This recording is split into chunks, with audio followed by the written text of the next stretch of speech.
नमस्कार दोस्तों, मेरा नाम डॉक्टर नगेंद्र है।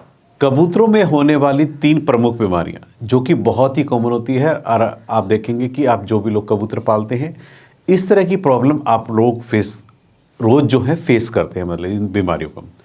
आज मैं इस वीडियो में उन बीमारियों के लक्षण, उनके उपचार के बारे में आपको बताऊंगा, ताकि समय रहते यदि आप इन बीमारियों का उपचार करेंगे तो बीमारी बिल्कुल ठीक हो जाती है।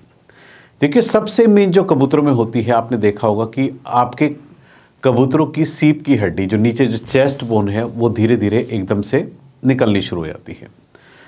क्योंकि कबूतरों के शरीर पे पंख होते हैं, हमें दूर से देखने पर कभी भी ये महसूस नहीं होता कि कबूतर की जो है हड्डी निकल चुकी है सीप की। जब हम केवल उसको हाथ में लेते हैं, हाथ में लेकर के टच करते हैं, तो हमें उस हड्डी को महसूस कर सकते हैं। या आप रेगुलर अपने बर्ड्स का वेट चेकअप करते रहते हैं, क्योंकि आपने एक ऐसा चार्ट बनाया हुआ जिसमें आप बर्ड्स की एक्टिविटीज़ को नोट करते हैं, उसके वेट को हर महीने मेंशन करते हैं कि वेट कम हो रहा है, ज़्यादा हो रहा है। उससे भी एक आपको आइडिया हो जाता है कि वेट अचानक से डाउन होना क्यों शुरू हुआ है। देखिए, सूखा अपने आप में कोई बीमारी मैं नहीं कह सकता कि एक दिन में ये बीमारी होती है, क्योंकि लोग आते हैं अक्सर कहते हैं कि जी कल तक कबूतर ठीक था, रात रात में जो उसकी हड्डी निकल गई, बल्कि ऐसा कभी भी नहीं होता। यदि आप अपने कबूतर को रेगुलर वॉच करते रहोगे, उसको एग्जामिन करते रहोगे, तो ये बीमारी आपके कबूतरों में कभी नहीं आएगी।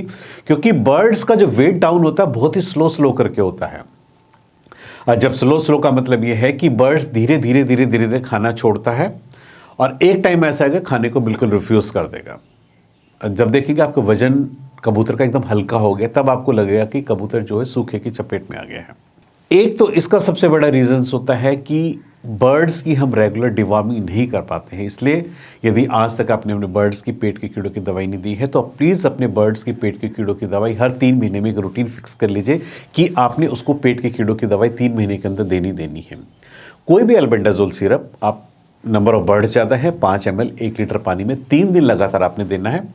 और यदि आपने एक इंडिविजुअली सिंगल 1 या 2 बर्ड्स को देनी है, आप 3 से 5 ड्रॉप सुबह के टाइम खाली पेट आप उसको 3 दिन दे दीजिए। ये है डिवॉर्मिंग करने का तरीका। ये भी 80 to 90% आप मान के चलिए आपके बर्ड्स को हेल्दी रखता है यदि आप रेगुलर डिवॉर्मिंग करते हो। दूसरा जो सूखे में आने का एक रीजन होता है कि हम बर्ड्स के लिवर की तरफ कभी भी ध्यान नहीं देते हैं, क्योंकि जरूरी नहीं है कि हेल्दी बर्ड्स है तो उसको लिवर टॉनिक की जरूरत नहीं पड़ेगी। लिवर को बूस्टअप हमें रेगुलर करते रहना चाहिए। इसलिए बर्ड्स के पीने के पानी में यदि आप चाहते हो कि आपका बर्ड सूखे में ना आए, तो आपको कोशिश करनी चाहिए लीवर प्रिपरेशंस उनके पीने के पानी में 3 से 5 ml 1 लीटर पानी के हिसाब से 7 से 10 दिन लगातार आप अपने बर्ड्स को दीजिए, ताकि उनका जो लीवर है अंदर से बूस्टअप होता रहे। यदि क्योंकि लीवर प्रिपरेशन देने से क्या है, यदि आपका कोई फैटी लीवर हो रहा है तो उसको देने से ऑटोमेटिक वो उसको कंट्रोल करेगा और आपका बर्ड जो है बीमार होने से बचेगा। क्योंकि जब सारी चीज़ें एक साथ चलती हैं कि उसके लीवर में दिक्कत आती, खाना पीना छोड़ता है, उधर से उसका वजन डाउन होना शुरू होता है, तभी आपका बर्ड जो है सूखे की चपेट में आता है। और जब एक बार सूखे की चपेट में आता है ना, फिर उससे नेक्स्ट फिर आप देखते हैं एकदम सूखे में आती है आपका बर्ड सभा में आना शुरू होता है, यानी लकवे की चपेट में आ जाता है। वो एक नेक्स्ट प्रॉब्लम है। आपको कोशिश करनी चाहिए रेगुलर डिवॉर्मिंग और रेगुलर लीवर प्रिपरेशन। यदि आप अपने बर्ड्स को दे रहे हो तो आपका बर्ड्स कभी भी सूखे की चपेट में नहीं देगा। उसकी भूख जो है लगातार बरकरार रहेगी, पक्षी पहले की तरह पूरी डाइट लेता रहेगा। इसलिए इन चीज़ों को फॉलोअप कीजिए ताकि आप अपने बर्ड्स को सूखे में बचा सकें। एज ए प्रिवेंटिव तौर पर भी कई बार क्या होता है, मैं थोड़ा सा एंटीबायोटिक्स भी पीने के पानी में 6 से 7 दिन देते रहना चाहिए, क्योंकि हल्का फुल्का जो वेदर चेंजेस होते हैं या बर्ड्स की इम्यूनिटी अप एंड डाउन होती है मौसम के हिसाब से, तो कोई भी बैक्टीरियल वायरल इन्फेक्शन होने की संभावना रहती है। ऐसे में यदि हम कोई भी एंटीबायोटिक 7 दिन पीने के पानी में देते हैं, वो भी बर्ड्स को आपको सूखे में आने से बचाने में सबसे ज़्यादा लाभदायक होगा। 2 से 4 ग्राम 1 लीटर पानी में टेट्रासाइक्लिन पाउडर दीजिए। ये बर्ड्स के लिए स्टार्टिंग फेज में सबसे बेस्ट होता है। पहली बीमारी होगी सूखे में। दूसरा, मुंह के अंदर कबूतरों के जो छाले होते हैं बहुत कॉमन होते हैं। आपने देखा है कि आपके कबूतर ने कल तक खाना खा रहा था, धीरे धीरे उसकी जो है खाने की लिमिट कम होनी शुरू हो गई है और आप देख रहे हैं कि वो मुंह दाना उठाने में भी उसको दिक्कत हो रही है। यदि हम किसी ऐसे बर्ड्स को एग्जामिन करते हैं, बर्ड्स को पकड़ करके हम उसके मुंह को एग्जामिन करते, खोल करके देखते हैं, तो हमें उसके मुंह के अंदर क्या है, छाले नजर आएंगे या पस फॉर्मेशन उसके पूरे मुंह के अंदर दिखाए, पूरा जो मुंह अंदर से लाल हो चुका होगा। इसका ऐसा क्या रीजंस होता है? उसका जो सबसे बड़ा रीजंस होता है, हमने बर्ड्स को जो फूड दिया है, खाने में जो कबूतरों को हम दाना दे रहे हैं, वो फंगस वाला दाना हम गलती से अपने बर्ड्स को खिला रहे हैं, या आपके बर्तन के अंदर दाना डला हुआ है और उसके अंदर गलती से पानी डल गया है। अब पानी के अंदर दाना सड़ गया है, उसमें क्या है दाने के अंदर फंगस लग जाता है और हमने उसको बर्तन की क्लीनिंग नहीं करी तो उस सड़े हुए दाने को यदि आपका कबूतर खा लेता है, उसके मुंह के अंदर ये छाले या कैंकर हम इसको बोलते हैं, ये इन्फेक्शन बहुत ही कॉमन होता है। यदि आपको लगता है कि आपके बर्ड्स ने अचानक से खाना कम किया है या बर्ड्स के मुंह से कई बार क्या है जब छाले बहुत ज़्यादा एक्सेस में हो जाते हैं बर्ड्स के मुंह से ब्लीडिंग भी स्टार्ट हो जाती है, या बर्ड्स मुंह खोल करके सांस लेता है तो आप उसको जब मुंह से एग्जामिन करेंगे दूर से आपको उसके छाले नजर आ जाएंगे।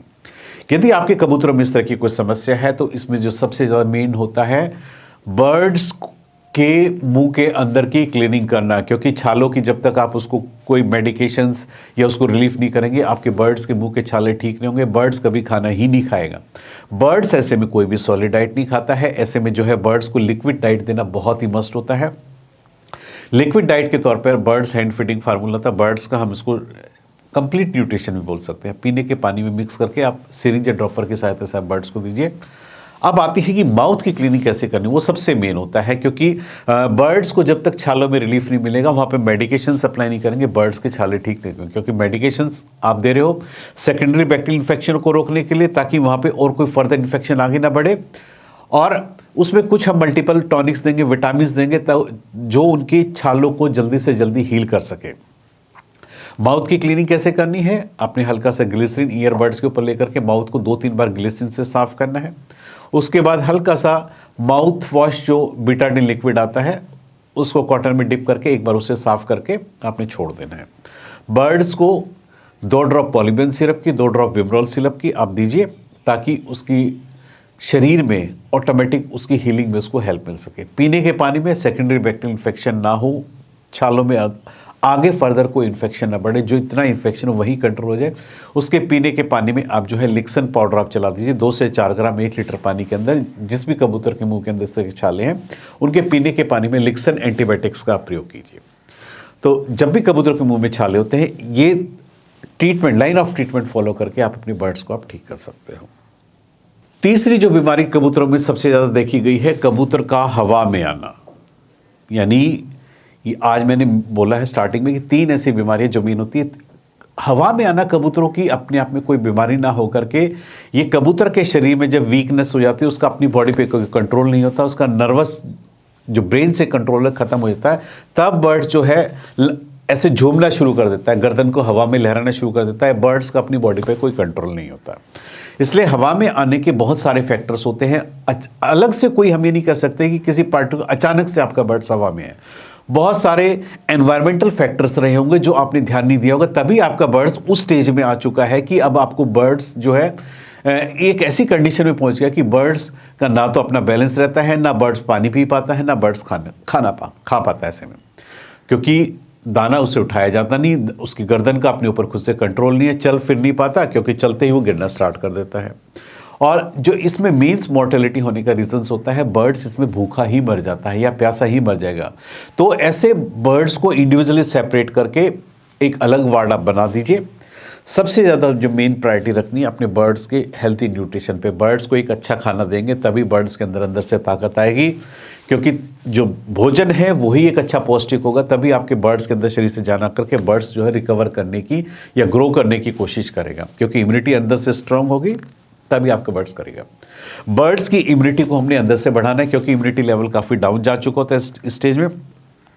पीने के पानी में हमने जो है 1 लीटर पानी में 10 ड्रॉप सल्फेट फॉर बर्ड्स, वो बर्ड्स की इम्यूनिटी को अंदर से मजबूत करता है। धीरे धीरे बर्ड्स को अंदर से जब मजबूत करेगा तो बर्ड्स जो है का कंट्रोल है, ब्रेन का कंट्रोल होगा। बर्ड्स पहले अपने पैरों पर खड़ा होगा, फिर धीरे धीरे वो अटैम्प्ट करेगा खाने के लिए, पानी पीने के लिए। बर्ड्स को रोज आपने दिन में 3 बार आपने उसको खाना अपने हाथों से खिलाना है। और खाने में कोशिश कीजिए बड़े दाने लीजिए, ताकि जैसे काले चने होते हैं पानी में भिगो करके एक एक करके चना खिलाना बड़ा आसान होता है। एक बार में 10 से 15 चने दे करके आप बर्ड्स को साइड में कर दीजिए।